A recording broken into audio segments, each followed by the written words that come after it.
Hello guys and welcome to Motorbeam. We are here to take a first look at the Tata Motors e-Vision, which is right behind me. This is the latest car that Tata showcased at the Geneva Motor Show.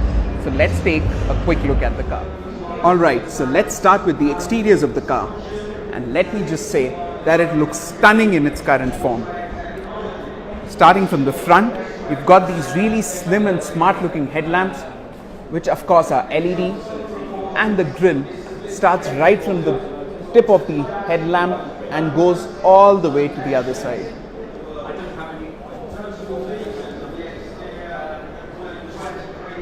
It's got these amazing and huge alloy wheels, which I'm sure are just for the show car, and the actual car would come with smaller wheels, which are definitely more practical for our roads.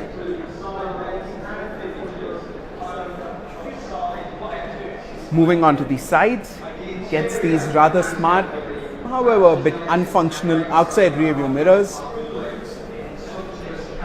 and the grab handles draw inspiration from JLR vehicles like the Velar and others. Of course, Tata wants to show that they want to get into the electric vehicle space with this one, and hence this is called the e-Vision, and it proudly gets the EV badge here.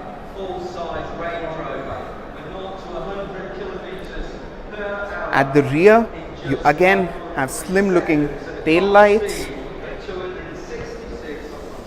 and a rear diffuser.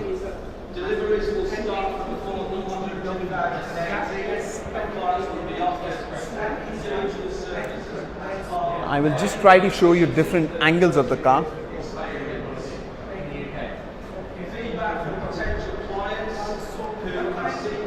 The car here on display gets a glass roof.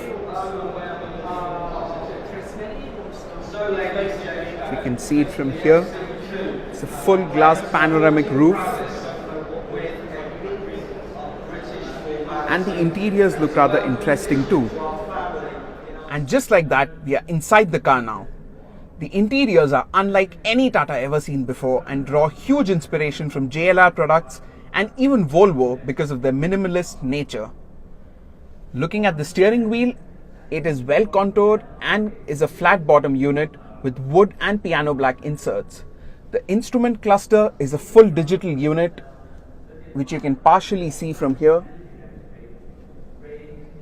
The central air vent is rather slim on this concept car, and it just gets a few buttons for the hazard lights, the glove box, the media, and the drive modes.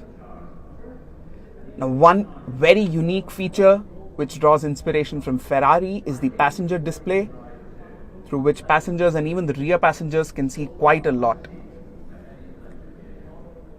Again, moving on to the door cards, they look rather premium as well, and they also get really nice speaker grills, wooden insert and piano black inserts.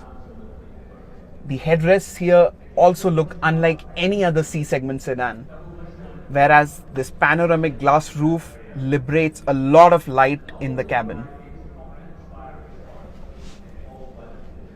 So checking out the rear seat space, there's quite a lot of legroom here. My feet are very comfortable.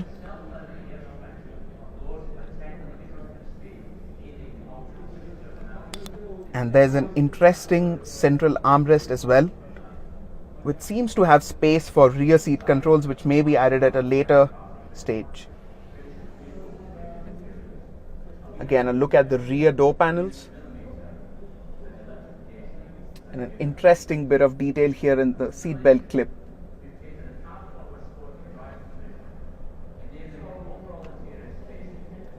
To improve the sound experience, Tata seems to have added a speaker at the top of the roof as well.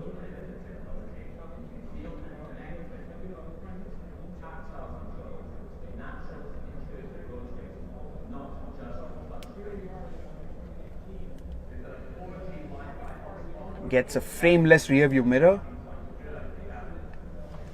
Let's move on to the front seats. Alright, having seen the interiors from the rear seat, let's now jump onto the front seat and take a detailed look at the interiors, because there are a lot of interesting elements in here. Right off the bat, there are electrically adjustable seats, and there's a lot more to the seats. They are ventilated as well, as you can see. Now let's jump in and take a detailed look.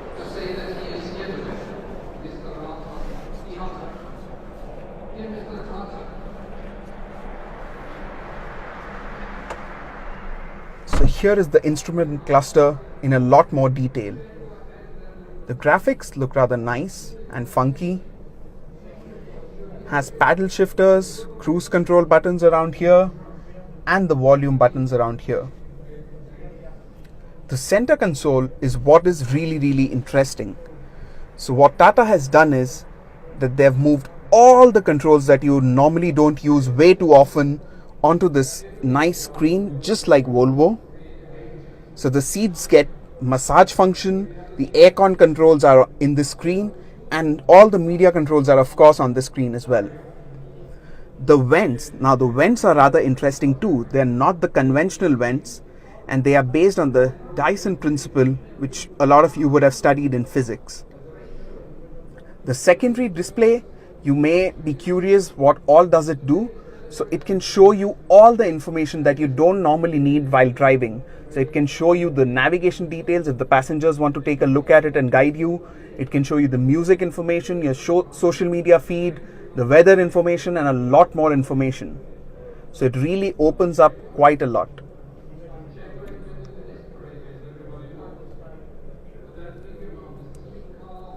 The wood here looks really rather premium.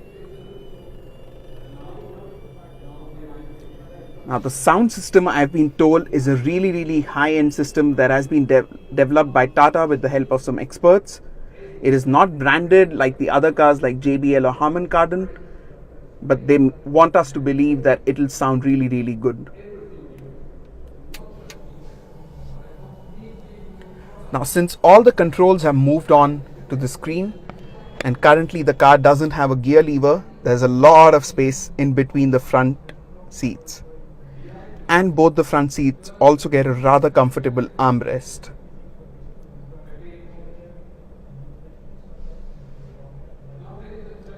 So guys, that is all about the interiors. Alright guys, that's it for this video. It was a quick first look at the Tata Motors e-Vision. If you like this video, press that thumbs up button and subscribe to Motorbeam for more such videos coming from the Geneva Motor Show pretty soon.